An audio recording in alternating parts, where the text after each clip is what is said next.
Hey, this is Kamino Kollectors here with a quick guide for good-looking figure photography that gets rid of that plastic feel. First, I'm going to show you what we need.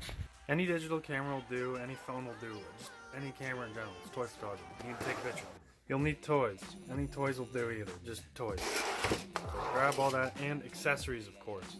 Toys have fabric, bring some tools to cut any loose threads. Also bring sparklers or firecrackers too, even some fake smoke bombs, that'd be helpful too. I don't have any more.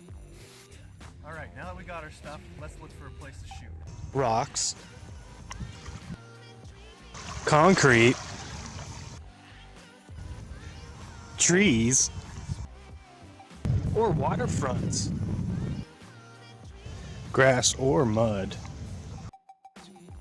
And now that we've got our spot, now we're gonna pose this figure. Comes to posing, I always try to look at photos online or just picture myself in that position and how my weight would shift and how I would hold things. Now that I've got him in a kind of like a shooting pose here, I'm gonna place him over here. If you're using a camera and have it on auto mode, it can work, but you may lose some detail. So I use manual mode and I screw around with the settings myself. Or if your camera already has a preset close-up mode, I would use that even. Now get low. Now that we're low, all you have to do is pay attention to composition and your rule of thirds. Even change the way you're looking. Try to get nature in the background. See, look how cool that looks. Change up the pose. You can also get lower and make your subject seem larger.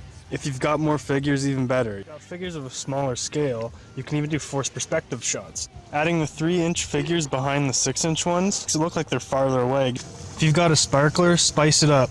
Actual firecrackers though, it'll be a lot better. If you got toys from different franchises or completely different genres, go for it. The beauty of toy photography is there aren't really any rules.